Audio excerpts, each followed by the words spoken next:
10th സ്റ്റാൻഡേർഡിന്റെ first unit already നമ്മൾ complete ചെയ്തിട്ടുണ്ട്. ഇത് സെക്കൻഡ് യൂണിറ്റ് ആണ്. സെക്കൻഡ് യൂണിറ്റിലെ ഫസ്റ്റ് ചാപ്റ്റർ ആണ് ഡിസ്കസ് ചെയ്യാൻ പോകുന്നത് കേട്ടോ. യൂണിറ്റിന്റെ പേര് പാത്ത് ടു പ്രോഗ്രസ്, പുരോഗതിയിലേക്കുള്ള പാതകൾ. Two roads diverge in a wood and I took the one less travelled by and that has made all the difference. Robert Frost എഴുതിയതാണ് കേട്ടോ. ഡൈവേർജ് എന്ന് പറഞ്ഞാൽ എന്താ? വഴി മാറുക. രണ്ട് റോഡുണ്ട്, രണ്ട് വഴിയിലേക്കായിട്ട് അത് ഡൈവേർജ് ചെയ്യുന്നുണ്ട്. ഓക്കെ, അപ്പൊ ഞാൻ എടുത്തത് ഏത് വഴിയാണ്? ആൾക്കാർ അധികം സഞ്ചരിക്കാത്ത വഴിയാണ്. അതാണ് എല്ലാ വ്യത്യാസങ്ങളും ഇവിടെ കൊണ്ടുവന്നത്, അല്ലെങ്കിൽ ഉണ്ടായത് എന്ന് പറയാം. അപ്പൊ നമ്മൾ എല്ലാവരും പോകുന്ന വഴി എടുക്കാതെ നമുക്ക് ഇഷ്ടപ്പെടുന്ന, അല്ലെങ്കിൽ നമുക്ക് എന്തെങ്കിലും ഒരു പുതുമ തോന്നുന്ന വഴിയൊക്കെ എടുത്തു കഴിഞ്ഞാൽ അവിടെ എന്തെങ്കിലും നല്ലതൊക്കെ ഉണ്ടായിരിക്കും. എല്ലാവരും ഒരു റൂട്ട് പോകുമ്പോൾ ആ റൂട്ട് തന്നെ പോകണമെന്നില്ല. വ്യത്യസ്തമായ വഴികൾ എടുക്കുന്ന ആൾക്കാരും നല്ലവർ തന്നെയാണ് കേട്ടോ. ചാപ്റ്ററിന്റെ പേര് breaking barriers I will fly. Barriers എന്ന് പറഞ്ഞാൽ എന്താണ്? തടസ്സങ്ങളൊക്കെ നമ്മൾ ബ്രേക്ക് ചെയ്തിട്ട് ഞാൻ പറക്കുമെന്നാണ് പറയുന്നത്. ഓക്കെ, അതിൻ്റെ സ്റ്റാർട്ടിംഗ് ഒന്ന് വായിക്കാം. Success requires vision and perseverance rather than luck. നമുക്ക് ഭാഗ്യം അതിനേക്കാൾ കൂടുതൽ ഒരാൾക്ക് സക്സസ് ആവണമെങ്കിൽ, ഒരാൾക്ക് വിജയിക്കണമെങ്കിൽ അവിടെ ഒരു ഹാർഡ് വർക്കിംഗ് വേണമല്ലോ. നമുക്കൊരു വിഷൻ വേണം, നമുക്കൊരു ലക്ഷ്യം വേണം. അതിൻ്റെ ഒപ്പം തന്നെ സ്ഥിര പരിശ്രമം, ഹാർഡ് വർക്കിങ്ങിന് പറയുന്നതാണ്. അതും ഒരു ദിവസമല്ല, എന്നും. Doesn't it? അങ്ങനെയല്ലേ? Problem should be seen as opportunities and failure as practice. ഒരു പ്രശ്നം വന്നു കഴിഞ്ഞാൽ അത് നമ്മൾ അവസരങ്ങളായിട്ട് കാണണം. അതുപോലെ തന്നെ ഒരു തോൽവി ഉണ്ടായി കഴിഞ്ഞാൽ അത് നമ്മുടെ പ്രാക്ടീസ് ആയിട്ട് കാണണം. Do you agree? നിങ്ങൾ ഇതിനോട് യോജിക്കുന്നുണ്ടോ? Now let's listen to a visually challenged visionary who has change his own life and the lives of many others. അപ്പോൾ കണ്ണ് കാണാത്ത, ബ്ലൈൻഡ് ആയിട്ടുള്ള ഒരാൾ, ഓക്കെ, അത്രയും ചാലഞ്ച് എന്ന് പറഞ്ഞാൽ വെല്ലുവിളികളുള്ള ഒരാൾ അവരുടെ ജീവിതം എങ്ങനെ മാറ്റിമറിച്ചു എന്ന് നോക്കാം. അദ്ദേഹത്തിന്റെ മാത്രമല്ല, അദ്ദേഹത്തിന്റെ പോലെയുള്ള ഒരുപാട് ആൾക്കാരുടെ ജീവിതം. Breaking barriers I will fly. Srikanth. Hello, I'm Srikanth, an entrepreneur. എന്താണ് എന്റർപ്രീനിയർ? വ്യവസായ സംരംഭകൻ, എന്തെങ്കിലും ഒരു ബിസിനസ് ഒക്കെ സ്റ്റാർട്ട് ചെയ്യുന്ന ആള്. Do you know that 41% of Indians are self employed? 51% ആൾക്കാരും സെൽഫായിട്ട് ജോലി ചെയ്യുന്ന ആൾക്കാരാണ്. Let me share the story of the richest entrepreneur couples in the world, my parents. അപ്പോൾ ഈ ലോകത്തെ ഏറ്റവും വലിയ റിച്ചസ്റ്റ് എന്ന് പറഞ്ഞാൽ എന്താ? ഏറ്റവും വലിയ കാശുകാരായിട്ടുള്ള രണ്ട് ഇങ്ങനെയുള്ള സംരംഭകരെ ഞാൻ കാണിച്ചു തരാം. അത് മറ്റാരുമല്ല, എൻ്റെ പാരൻസ് ആണ്, എൻ്റെ അച്ഛനും അമ്മയാണ്. They earn just ₹20,000 a year from their small plot of land. ഒരു വർഷമാണ് കേട്ടോ, ഒരു വർഷം അവർക്ക് ഒരു ചെറിയ സ്ഥലമുണ്ട്, അതിൽ നിന്ന് അവർ കൃഷിയൊക്കെ ചെയ്ത് 20,000 രൂപയാണ് സമ്പാദിക്കുന്നത്. ആക്ച്വലി അതൊരു വലിയ പൈസക്കാരാണോ? അല്ല. അപ്പോൾ അവർ എന്തുകൊണ്ടായിരിക്കും അവർ ഭയങ്കര റിച്ചസ്റ്റ് ആണ്, സമ്പന്നനാണെന്ന് പറയുന്നത്? എന്തുകൊണ്ട്? പൈസ കൊണ്ടുള്ള സമ്പന്നനാണോ, വേറെ എന്തുകൊണ്ടുള്ള സമ്പന്നനായിരിക്കും? നോക്കാം. Giving birth to a child is the happiest thing for every married couple.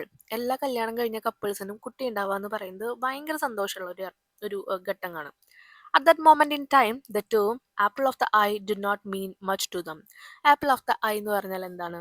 ഒരാൾക്ക് ഏറ്റവും ഇഷ്ടപ്പെട്ട, അല്ലെങ്കിൽ ഏറ്റവും വാല്യൂ ഉള്ള, ഏറ്റവും വിലപിടിപ്പായിട്ട് കാണുന്ന ഒരു വസ്തു അല്ലെങ്കിൽ ഒരു ആൾക്കാരായിരിക്കും. ഓക്കെ, ഒരാളുടെ കണ്ണിൽ ഏറ്റവും വിലപ്പെട്ടതായിട്ട് കാണുന്ന ഒരു സാധനമായിരിക്കാം, അല്ലെങ്കിൽ ഒരു മനുഷ്യനായിരിക്കും. ആപ്പിൾ ഓഫ് ദ ഐ അതിനെയാണ് റെഫർ ചെയ്യുന്നത് കേട്ടോ. അപ്പോൾ ഇവിടെ neither of my parents had ever seen an apple nor did I have an I. അപ്പോൾ ഇവിടെ ആപ്പിൾ ഓഫ് ദ ഐ എന്ന് പറഞ്ഞു കഴിഞ്ഞാൽ അദ്ദേഹം ഒരു ടേം പറയാണ്. ആ ടേം പറഞ്ഞതിന് ശേഷം പറയാണ്, പക്ഷേ എൻ്റെ പാരൻസ് ഇതുവരെ ഒരു ആപ്പിൾ പോലും കണ്ടിട്ടില്ല, എനിക്ക് കണ്ണുകളും ഇല്ല എന്ന് പറയാം.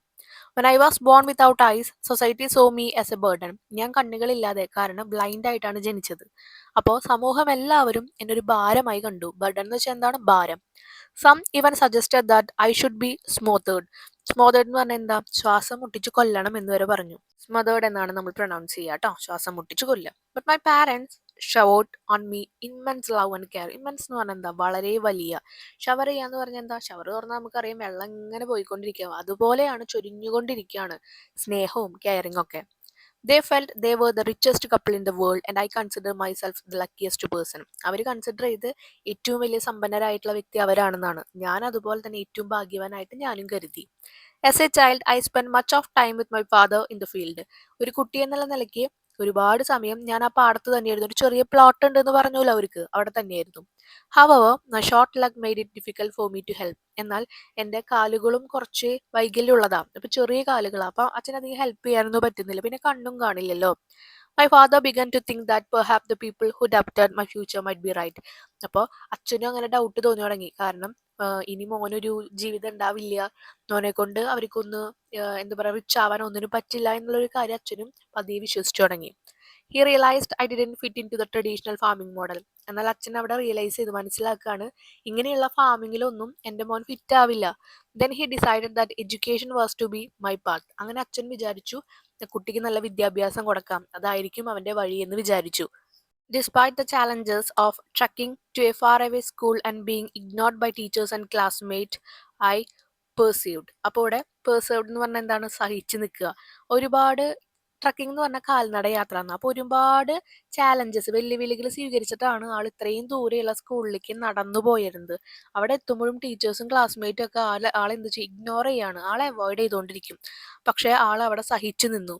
For 2 years, I sat on the last bench, excluded from activities. എല്ലാ ആക്ടിവിറ്റീസിനും ആളെ പുറത്താക്കിയിട്ട്, മീൻസ് ആളെ ഒന്നിലും ഇൻക്ലൂഡ് ചെയ്യാറില്ല, ഉൾപ്പെടുത്താറില്ല. എല്ലാത്തിനും പുറത്താക്കിയിട്ട് ലാസ്റ്റ് ബെഞ്ചിലാണ് ആൾ ഇരിക്കാറ്. I then felt like the poorest child in the world. ഈ ലോകത്തിലെ ഏറ്റവും പാവപ്പെട്ട ചൈൽഡ് ഞാനാന്ന് തോന്നി. Not an account of lack of money, but because of loneliness and isolation. പൈസ ഇല്ലാത്തതുകൊണ്ടല്ല എനിക്ക് ഭയങ്കര ദരിദ്രമുള്ള അല്ലെങ്കിൽ പാവപ്പെട്ട കുട്ടി എന്ന് തോന്നിയത്, പക്ഷേ എല്ലാവരും കൂടി എന്നെ ഒറ്റപ്പെടുത്താണ്. ലോൺലിനെസ് ആൻഡ് ഐസൊലേഷൻ, ഞാൻ ഒറ്റപ്പെട്ടിരിക്കുകയായിരുന്നു. Eventually my parents and relative decide that I should study in a school with students like me. അങ്ങനെ പിന്നെ പാരൻസ് ഒക്കെ വിചാരിച്ചു ഞാൻ എന്നെ പോലെയുള്ള കുട്ടികളുടെ സ്ഥലത്ത് പഠിപ്പിച്ചാൽ മതി എന്ന് വിചാരിച്ചു. കാരണം ബ്ലൈൻഡുകൾക്ക് പഠിക്കാനുള്ള സ്കൂളിൽ കേട്ടോ. So I was sent to a special school in Hyderabad. അങ്ങനെ ഹൈദരാബാദിലെ സ്കൂളിലേക്ക് എന്നെ വിട്ടു. There I excelled. അവിടെ ഞാൻ എന്ത് ചെയ്തു? നല്ല മാർക്കൊക്കെ പിടിച്ച് എക്സലൻ്റ് ആയി. ബിക്കമിങ് ആൻ ഔട്ട്സ്റ്റാൻഡിങ് സ്റ്റുഡൻ്റ് ആയി. ഏർണിംഗ് ടോപ്പ് റാങ്ക്സ്, വലിയ വലിയ റാങ്കുകൾ വരെ മേടിച്ചു. And representing India in chess and cricket. ചെസ്സിലും ക്രിക്കറ്റിലൊക്കെ ഇന്ത്യൻ റെപ്രസെൻറ്റ് ചെയ്തിട്ട് വരെ പോയിട്ടോ, ഈ ഒരു ബ്ലൈൻഡുകളുടെ കുട്ടികളുടെ കൂട്ടത്തിൽ. I had the privilege of working with Dr. APJ Abdul Kalam on various projects like the Lead India Youth Transformation Project.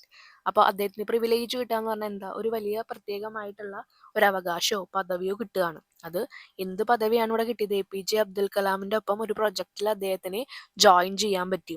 Lead India youth transformation project എന്നായിരുന്നു അതിൻ്റെ പേര്. When I completed my 10th grade with over 90% mark, I wanted to study science at the AP State Board. However, I was told I could only take art because I was impaired. Impaired എന്ന് വെച്ചാൽ എന്താ? വൈകല്യം. ശ്രീകാന്തിന് 10th കഴിഞ്ഞപ്പോൾ 90% mark കിട്ടി. Science എടുക്കണം എന്നായിരുന്നു ആഗ്രഹം. പക്ഷേ വൈകല്യം ഉള്ളതുകൊണ്ട്, ഇമ്പയർഡ് ആയതുകൊണ്ട് ആൾക്കത് ടേക്ക് ചെയ്യാൻ പറ്റില്ല. ആൾക്കത് എന്താണ്? ആർട്സ് എടുക്കാനാണ് പറഞ്ഞത്. I did not consider myself visually impaired but visually challenged. അപ്പോൾ വിഷ്വലി ഇമ്പയർഡ് ആണ് ഞാൻ എന്നെ കരുതുന്നില്ല. എന്ന് വെച്ചാൽ വിഷ്വലി കണ്ണ് കാണാൻ പറ്റാത്തൊരു വൈകല്യമായിട്ട് ഞാൻ അതിനെ കണക്കാക്കുന്നില്ല. അതൊരു ചാലഞ്ച്, അതൊരു വെല്ലുവിളിയായിട്ടാണ് ഞാൻ കണക്കാക്കുന്നത്. I was not allowed to pursue my passion due to the perceptions of others. Perception എന്ന് വെച്ചാൽ എന്താ? മറ്റുള്ളവരുടെ തോന്നലും ധാരണയൊക്കെ കാരണം അദ്ദേഹത്തിൻ്റെ ഡ്രീംസ് അല്ലെങ്കിൽ പാഷനെ പെർസ്യൂ പിന്തുടരാൻ പറ്റിയിരുന്നില്ല. Rather than accept this, I decided to sue the government. അപ്പോൾ അവരങ്ങനെ പറയുന്ന കാര്യങ്ങളൊക്കെ അക്സെപ്റ്റ് ചെയ്ത് അംഗീകരിച്ച് വീട്ടിലിരിക്കുക, അത് ആൾക്ക് ഇഷ്ടമുള്ള കാര്യമല്ലായിരുന്നു. അപ്പോൾ ആൾ എന്ത് ചെയ്തു? നിയമ നടപടികൾ കൈക്കൊള്ളുക. ആൾ ഗവൺമെന്റിന്റെ അടുത്തേക്ക് പോയി നിയമ നടപടികളെല്ലാം കൈക്കൊണ്ടു. എങ്ങനെ? തനിക്ക് എന്തിനു വേണ്ടിയിട്ടാ? സയൻസ് എടുത്ത് പഠിക്കാൻ വേണ്ടിയിട്ട്. പല ആൾക്കാരും വൈകല്യം ഉള്ളതുകൊണ്ട് അത് പാടില്ല ഇത് പാടില്ല എന്നൊക്കെ പറഞ്ഞിരുന്നു. അപ്പോൾ ആ വഴിക്ക് അവരുടെ ധാരണകളൊക്കെ ശരി വെച്ചിരിക്കണം അദ്ദേഹത്തിന് മനസ്സിലായിരുന്നു. After 6 months of legal battle, I received a government order allowing me to study science but at my own risk. അങ്ങനെ ആള് ഒരു 6 മാസത്തോളം ലീഗലി മൂവ് ചെയ്ത് കേസൊക്കെ നടത്തി അദ്ദേഹത്തിന് അലൗ ചെയ്തു, ഗവൺമെന്റ് കൊടുത്തു ആ ഒരു അവകാശം സയൻസ് പഠിക്കാൻ. പക്ഷേ അദ്ദേഹത്തിന്റെ റിസ്കിൽ. Despite the lack of resources, I worked hard with the help of a mentor. ഒരുപാട് റിസോഴ്സസ്, ബ്ലൈൻഡ് ആയിട്ടുള്ള ആൾക്കാർക്ക് പഠിക്കാനുള്ള കുറേ കാര്യങ്ങൾ അവിടെ കുറവായിരുന്നു, ഒന്നും ഉണ്ടായിരുന്നില്ല. പക്ഷേ അദ്ദേഹത്തിന്റെ മെന്റർ, അദ്ദേഹത്തെ പഠിപ്പിക്കുന്ന ആ ടീച്ചർ നല്ല രീതിയിൽ അദ്ദേഹത്തിന് വേണ്ടി ഹാർഡ് വർക്ക് ചെയ്തു. She recorded my text book on audio. പഠിക്കാനുള്ള ടെക്സ്റ്റ് ബുക്കൊക്കെ ഓഡിയോയില്, എന്ന് വെച്ചാൽ എന്താ? നമ്മളിപ്പോൾ ഈ ഓഡിയോ പറയുന്ന പോലെ റെക്കോർഡ് ചെയ്ത് വെച്ചു. And I scored 98% in exam. അങ്ങനെ എക്സാമിൽ 98% കിട്ടി. This proved that anyone, regardless of their impairment or challenge, can achieve great things. ഇവിടെ ഇമ്പയർമെന്റ് ഓർ ചാലഞ്ച് എന്ന് പറഞ്ഞാൽ എന്താ? വൈകല്യമായാലും അല്ലെങ്കിൽ വെല്ലുവിളികളായാലും ഏതൊരാൾക്കും അതിനെയൊക്കെ മറികടന്നുകൊണ്ട് അവരുടെ സ്വപ്നങ്ങളെ നേടാൻ പറ്റും എന്നാണ് തെളിയിച്ചുകൊണ്ടിരിക്കുന്നത്. However, my journey didn't end there. എൻ്റെ ആ ഒരു ജേർണി, എൻ്റെ യാത്ര അവിടെയൊന്നും അവസാനിച്ചില്ല. When it was time to apply to top engineering schools like IIT, I was told that I couldn't sit for the competitive exam because of my blindness. IIT പോലെയുള്ള എക്സാമിൽ അദ്ദേഹം പോയി അപ്പോൾ അവിടെ പറഞ്ഞു എന്താണ്, ഇങ്ങനെയുള്ള കോമ്പറ്റേറ്റീവ് എക്സാമിന് എനിക്ക് കണ്ണ് കാണാത്തോണ്ട് ഇരിക്കാൻ പറ്റില്ല എന്ന് പറഞ്ഞപ്പോൾ, if IIT didn't want me, I decided I didn't want it either. അപ്പോൾ അങ്ങനെയുള്ള റീസൺ പറഞ്ഞപ്പോൾ അവരവിടുന്ന് അദ്ദേഹത്തിനെ വേണ്ടെന്ന് വെക്കുകയാണ് ചെയ്തത്. അപ്പോൾ അദ്ദേഹം മനസ്സിൽ വിചാരിച്ചത് എന്താ, IITക്ക് എന്നെ പറ്റില്ലെങ്കിൽ എനിക്കും വേണ്ട IITനെ എന്ന് വിചാരിച്ചു. I applied to top school in the United States and was accepted in MIT, Stanford, Berkeley, and Carnegie Mellon. I chose to attend MIT, becoming the first international blind student in the history. അപ്പോൾ IITയിലെ ആളെ വേണ്ടെന്ന് വെച്ചപ്പോൾ ആളും എനിക്കും വേണ്ട അവരെ എന്ന് വിചാരിച്ചു. അതിനപ്പുറമുള്ള MIT എവിടെയാണ്, യുണൈറ്റഡ് സ്റ്റേറ്റ്സിലെ ആള് പോയി ജോയിൻ ചെയ്തു. ആളെ അങ്ങോട്ട് എടുത്തവര്. അങ്ങനെ ബ്ലൈൻഡ് ആയിട്ടുള്ള ആദ്യത്തെ സ്റ്റുഡന്റ് ആണ് അതിലെ അഡ്മിഷൻ എടുക്കുന്നത് കേട്ടോ, Srikanth. Should I just married, settle down and work in corporate America? No, I wanted to solve the problems I had faced. അപ്പൊ അദ്ദേഹം വിചാരിക്കുകയാണ്, ഞാൻ ഇവിടെ തന്നെ കല്യാണം കഴിച്ച് ഇവിടെ തന്നെ സെറ്റിൽ ആവണോ? വേണ്ട, അമേരിക്കയിൽ സെറ്റിൽ ആവണ്ട, എന്നെ പോലെയുള്ള ആൾക്കാരെ, എന്നെ പോലുള്ള പ്രോബ്ലം ഫേസ് ചെയ്യുന്ന ആൾക്കാരുടെ പ്രശ്നങ്ങളൊക്കെ ഒന്ന് സോൾവ് ചെയ്യുന്ന ആളാവാം. Why should blind children be made to sit on the last bench? എന്തുകൊണ്ടാണ് ബ്ലൈൻഡ് ആയിട്ടുള്ള കുട്ടികളെ അവസാന ബെഞ്ചിൽ കൊണ്ടുപോയിരുത്തിയത്? Why should 10% of India's population who are disabled be excluded from the economy? എന്തുകൊണ്ടാണ് 10% വരുന്ന ഇന്ത്യയിലെ ആ ഒരു പോപ്പുലേഷനിൽ നിന്ന് ഡിസേബിൾ ആയിട്ടുള്ള വൈകല്യമുള്ള ആൾക്കാരെ ഈ ഒരു സമ്പന്ന വ്യവസ്ഥയിൽ നിന്ന് ഒഴിവാക്കിയത്? എക്സ്ക്ലൂഡ് ചെയ്യാന്ന് പറഞ്ഞാൽ എന്താ, ഒഴിവാക്കുക. This question led me back to India, where I returned, giving up all the opportunities in corporate America to build a strong support system for the disabled. വൈകല്യമുള്ള ആൾക്കാർക്ക് ഒരു വലിയ സപ്പോർട്ട് കൊടുക്കാൻ വേണ്ടിയിട്ട് ഈ ക്വസ്റ്റ്യൻസ് ഒക്കെ ആൾക്ക് എന്ത് ചെയ്തു, ഇന്ത്യയിലേക്ക് വരാനുള്ള ഒരു വഴിയായി മാറി. ഒരുപാട് ഓപ്പർച്യൂണിറ്റീസ് ആൾക്ക് അമേരിക്കയിൽ നിന്ന് കിട്ടിയതാട്ടോ, പക്ഷെ ആൾ അവിടെ നിന്നില്ല. We established a platform, Ball and Industry, together with my partner to find, rehabilitate, nurture, and reintegrate disabled individual into society rather than separate them from it. റീഹാബിലേറ്റ് എന്ന് വെച്ചാൽ പൂർവ്വസ്ഥിതിയിലാക്കുക, നർച്ചർ എന്ന് വെച്ചാൽ വളർത്തുക. അപ്പോൾ അദ്ദേഹം ഒരു സ്വന്തമായിട്ടുള്ളൊരു പ്ലാറ്റ്ഫോം അങ്ങോട്ട് തുടങ്ങി, ബോൾ ആൻഡ് ഇൻഡസ്ട്രീസ് എന്ന് പറഞ്ഞിട്ട്. അദ്ദേഹത്തിന്റെ പാർട്ട്ണറും ഉണ്ടായിരുന്നു കേട്ടോ. എന്നിട്ട് അതിൽ ഇങ്ങനെയുള്ള എല്ലാ ആൾക്കാർക്കും, ഈ ഒരു ബ്ലൈൻഡ്നെസ് ഉള്ള ആൾക്കാർക്കൊക്കെ ഒന്ന് പൂർവ്വസ്ഥിതിയിലാക്കാൻ, അതാണ് റീഹാബിലേറ്റ് എന്ന് പറഞ്ഞാൽ അർത്ഥം. നർച്ചർ, അവരെ ഒന്ന് വളർത്തിയെടുക്കാനായിട്ട്. റീഇൻറ്റഗ്രേറ്റ് എന്ന് പറഞ്ഞാൽ ഇത് തന്നെയാണ് അർത്ഥം. വൈകല്യമുള്ള അല്ലെങ്കിൽ ഡിഫറെൻ്റ്ലി ഏബിൾഡ് ആയിട്ടുള്ള എല്ലാ ആൾക്കാരെയും അവരെ ഒന്ന് വളർത്തിയെടുക്കാനുള്ള ഒരു പ്ലാറ്റ്ഫോം ആക്കി മാറ്റി. We have supported our 3000 students in education, vocational rehabilitation, sport and much more. അപ്പോൾ ഒരുപാട് കാര്യങ്ങൾ, സ്പോർട്സിലായാലും വൊക്കേഷണൽ ആക്ടിവിറ്റീസിലായാലും പഠിപ്പിലായാലും ഒക്കെ 3000 കുട്ടികളെ ആള് സപ്പോർട്ട് ചെയ്തു. Our company now employ over 150 disabled individual. അവരുടെ കമ്പനിയിൽ തന്നെ 150 ഡിസേബിൾഡ് ആയിട്ടുള്ള ഓരോ വ്യക്തികളാണ് ഉള്ളത്. It grosses over $1 million in sales. സെയിൽസിൽ $1 million ആണ് അവർക്ക് കിട്ടുന്നത്. But we are still at the initial stage of our growth which much more to do. അപ്പോൾ ഇപ്പോഴും ഞങ്ങളൊരു ഇനീഷ്യൽ തുടക്ക സ്റ്റേജിൽ തന്നെയാണെന്നാണ് ഞങ്ങൾ പ്രതീക്ഷിക്കുന്നത്. കാരണം ഞങ്ങൾക്ക് ചെയ്യാൻ ഇനിയും ഒരുപാട് കാര്യങ്ങളുണ്ട്. I want to leave you with 3 lesson. എനിക്ക് നിങ്ങളോട് 3 ലെസൺസ്, പാഠങ്ങളാണ് പറയാനുള്ളത്. First, show compassion and help others. Thrive എന്ന് പറഞ്ഞാൽ എന്താ, സമൃദ്ധമാവുക, സമ്പന്നമാക്കുക. മറ്റുള്ളവരെ സമൃദ്ധമാക്കുക, സമ്പന്നമാക്കാനായിട്ട് നിങ്ങൾക്ക് കൊടുക്കാൻ പറ്റുന്നത് മറ്റുള്ളവരെ ഹെൽപ്പ് ചെയ്യാൻ പറ്റും. ഹെൽപ്പ് ചെയ്യണത് എങ്ങനെയാണ്? നിങ്ങളുടെ കമ്പാഷൻ, നിങ്ങളുടെ ആ ഒരു അനുകമ്പ, നിങ്ങളുടെ ആ സ്നേഹം കാണിച്ചിട്ട്. True wealth doesn't come from money but from the happiness of other. ശരിക്കുള്ള സമ്പന്നത എന്ന് പറയുന്നത് നമുക്ക് ക്യാഷിൽ നിന്ന് കിട്ടുന്നതല്ല, സന്തോഷത്തിൽ നിന്ന് കിട്ടുന്നതാണ്. Second, remove loneliness from people's lives as it is worst form of poverty. ആൾക്കാർ ആരെങ്കിലും ഒറ്റപ്പെടൽ അനുഭവിക്കുന്നുണ്ടെങ്കിൽ അവരുടെ ജീവിതത്തിൽ നിന്ന് ആ ഒരു ഒറ്റപ്പെടൽ എടുത്ത് കളയുക. കാരണം അതാണ് ഏറ്റവും വലിയ ദാരിദ്ര്യം, ഒരാൾ ഒറ്റയ്ക്കാവുക എന്ന് പറയുന്ന ഫീലിങ്സ്. ഫൈനലി ലാസ്റ്റ് ലെസൺ ആൾ പറയുന്നത്, remember that when you do something good you will be the first to benefit.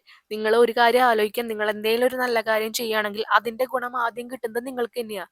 നമ്മൾ പറഞ്ഞിട്ടില്ലേ, മറ്റുള്ളവരെ സഹായിച്ചു കഴിഞ്ഞാൽ നമ്മളെ സഹായിക്കാൻ ആരെങ്കിലും ഒക്കെ ഉണ്ടാവും. The world may look at me and say, Srikanth you can do nothing. ലോകം ചിലപ്പോൾ എന്നെ നോക്കി പറയും, ശ്രീകാന്ത് നിനക്ക് ഒന്നും ചെയ്യാൻ പറ്റില്ല എന്ന്. But I look at the world and say I can do anything, thank you. പക്ഷെ ഞാൻ ഈ ലോകത്തെ നോക്കി പറയും, എനിക്ക് എന്ത് വേണമെങ്കിലും ചെയ്യാൻ പറ്റും, താങ്ക് യു എന്ന് പറയും. അപ്പൊ ഇതാണ് ചാപ്റ്റർ. നല്ല ചാപ്റ്റർ ആണ്, നല്ല ഇൻസ്പിറേഷൻ ഉള്ള ചാപ്റ്റർ ആണ്. നമുക്ക് നോക്കി എല്ലാം തന്നിട്ടുണ്ട് ദൈവം. അപ്പൊ എന്തെങ്കിലും പോരായ്മകളുള്ള കുട്ടികൾക്ക് അതിനും വലിയ ബെനിഫിറ്റ് ഉണ്ടാവും കേട്ടോ. അവർക്ക് അതിനും വലിയ കഴിവുകൾ ദൈവം കൊടുത്തിട്ടുണ്ടായിരിക്കും. എന്നാലും നമുക്ക് തന്നിട്ടുള്ള ഈ ഒരു കണ്ണായാലും മൂക്കായാലും സംസാരശേഷിയായാലും എല്ലാം വെച്ച് നമുക്ക് ഒരാളെ ഹെൽപ്പ് ചെയ്യാൻ പറ്റുക വെച്ചാൽ അതാണ് ഏറ്റവും വലിയ കാര്യം. നിങ്ങളിപ്പോൾ കുട്ടികളാണ്, പക്ഷെ നിങ്ങൾക്കും അടുത്തിരിക്കുന്ന കുട്ടികളെ ആയാലും എവിടെയെങ്കിലും കാണുന്ന ഏതെങ്കിലും കുറച്ച് ഏജ്ഡ് ആയിട്ടുള്ള ആൾക്കാരെ ആണെങ്കിലും ടീച്ചേഴ്സിനെ ആയാലും നിങ്ങളുടെ പാരൻസിനെ ആയാലും വീട്ടിലുള്ള ആരെയാണെങ്കിലും ഹെൽപ്പ് ചെയ്യുക. അത് നമുക്ക് തിരിച്ചു കിട്ടും. അതാണ് ഈ ലോകത്തിലെ ഏറ്റവും വലിയ കാര്യം. ഒരാളെ സന്തോഷമാക്കുക എന്ന് പറഞ്ഞു കഴിഞ്ഞാൽ അതൊരു വലിയ കാര്യമാണ്. അതെല്ലാവർക്കും പറ്റുന്ന കാര്യമല്ല. അതാ ആ ഒരു കണ്ണ് കാണാത്ത ശ്രീകാന്ത് എന്ന് പറഞ്ഞ വ്യക്തി ഇത്രയും കാര്യങ്ങൾ ഈ ലോകത്തിന് വേണ്ടി ചെയ്തു. അപ്പം നമുക്ക് അങ്ങനെയുള്ള കാര്യങ്ങളിൽ കുറവില്ലാത്ത നമുക്ക് ഒരുപാട് കാര്യങ്ങൾ ചെയ്യാൻ പറ്റും. അപ്പം അത് നിങ്ങൾ ചെയ്യുക, അതാണ് ഉദ്ദേശിക്കുന്നത് കേട്ടോ.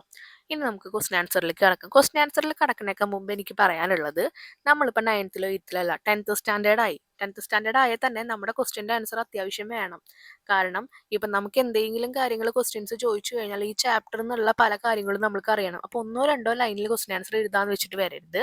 അത്യാവശ്യം ലൈൻസ് ഉണ്ടായിരിക്കും, അത് മനസ്സിലാക്കി പഠിക്കുക. സോ സ്റ്റാർട്ട് ചെയ്യാം. Why does Srikanth say that his parents were the richest couple in the world? ഈ ലോകത്തിലെ ഏറ്റവും വലിയ സമ്പന്നർ എൻ്റെ അച്ഛനും അമ്മയാന്ന് ശ്രീകാന്ത് പറഞ്ഞു. എന്തുകൊണ്ടാ?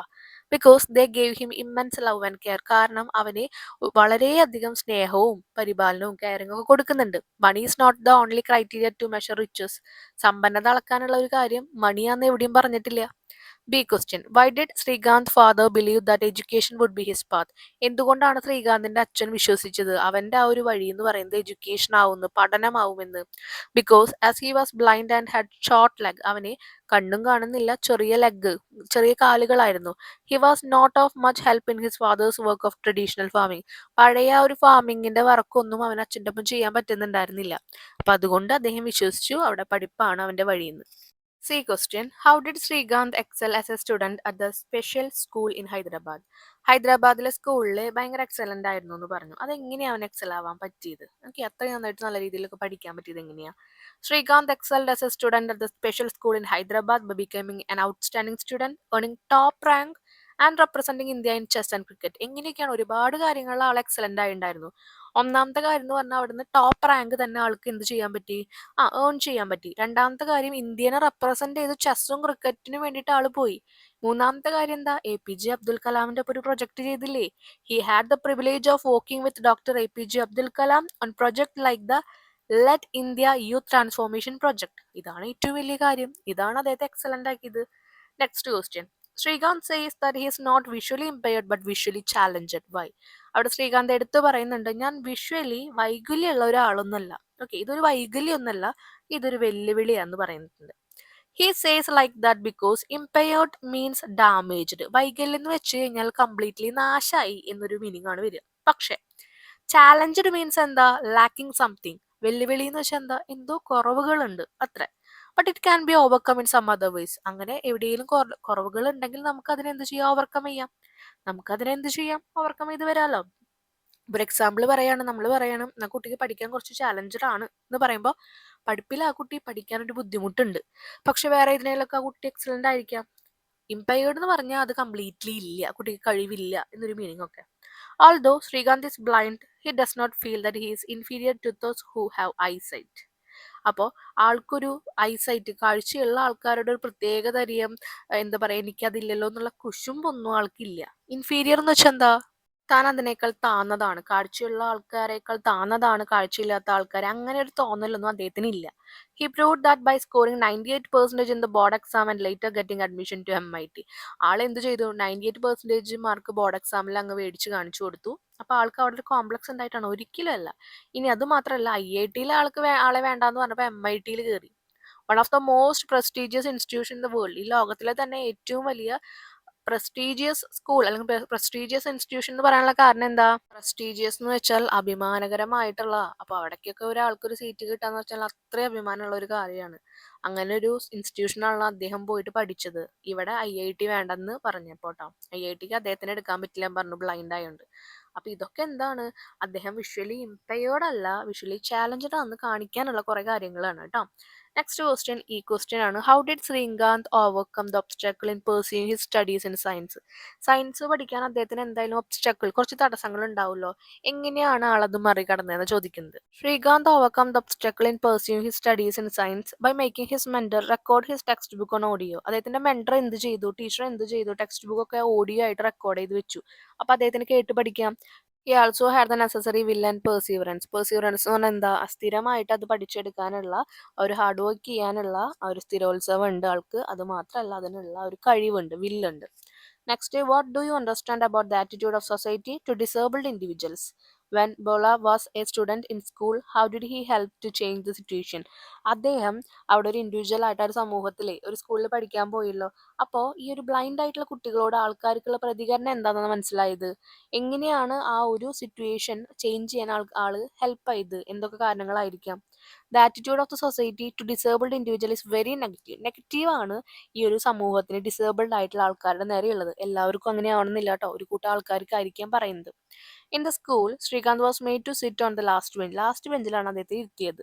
He was ignored by the teachers and his classmate. ക്ലാസ്മേറ്റ്സും ടീച്ചേഴ്സും അവനെ ഇഗ്നോർ ചെയ്ത് അവോയ്ഡ് ചെയ്തു, പരിഗണിച്ചില്ല. He was denied to take up science as his subject and then he had to go to the court to get admission for science. Deny ചെയ്യാന്ന് വെച്ചാൽ എന്താണ്? അദ്ദേഹത്തിനെ സമ്മതിച്ചില്ല, സയൻസ് എടുക്കാൻ വേണ്ടി സമ്മതിച്ചില്ല. അത് മാത്രമല്ല, കോടതിയെ പോകേണ്ടി വന്നു ഒരു അഡ്മിഷൻ കിട്ടാനായിട്ട്. He change the situation by scoring 98% in the board exam. ഈ സിറ്റുവേഷൻ ഒക്കെ മാറ്റിയെടുത്ത് എങ്ങനെ 98% മാർക്ക് അദ്ദേഹം മേടിച്ചിട്ടാണ് ബോർഡ് എക്സാമിൽ ഇറങ്ങിയത്. Next question, why did Srikanth return to India instead of pursuing opportunities in the corporate sector in USA? അമേരിക്കയിലെ USA ആൾക്ക് ഒരുപാട് അവസരങ്ങൾ കിട്ടി. അതൊക്കെ വേണ്ടെന്ന് വെച്ച് ഇന്ത്യയിലേക്ക് വന്നത് എന്താ? Srikanth return to India instead of pursuing opportunities in the corporate sector in the USA because he wanted to build a strong support system. അപ്പോൾ ആദ്യം ക്വസ്റ്റ്യനിലുള്ള കാര്യങ്ങൾ തന്നെയാണ് എടുത്ത് എഴുതിയിരിക്കുന്നത് കേട്ടോ. ബിക്കോസ് തൊട്ടിട്ടാണ് നമ്മുടെ കറക്റ്റ് ആൻസർ തുടങ്ങുന്നത്. കാരണം എന്താണ്? Because he wanted to build a strong support system for the disabled. ഈ വൈകല്യങ്ങൾ എന്ന് പറയുന്നില്ല, കുറവുകളുള്ള ആൾക്കാർക്ക് എന്ത് വേണം? അവർക്ക് സപ്പോർട്ട് ചെയ്യാൻ വേണ്ടിയിട്ട് ഒരു സ്ട്രോങ് സിസ്റ്റം വേണം ഇവിടെ. അതുകൊണ്ടാണ് ആൾ തിരിച്ചു വന്നത്.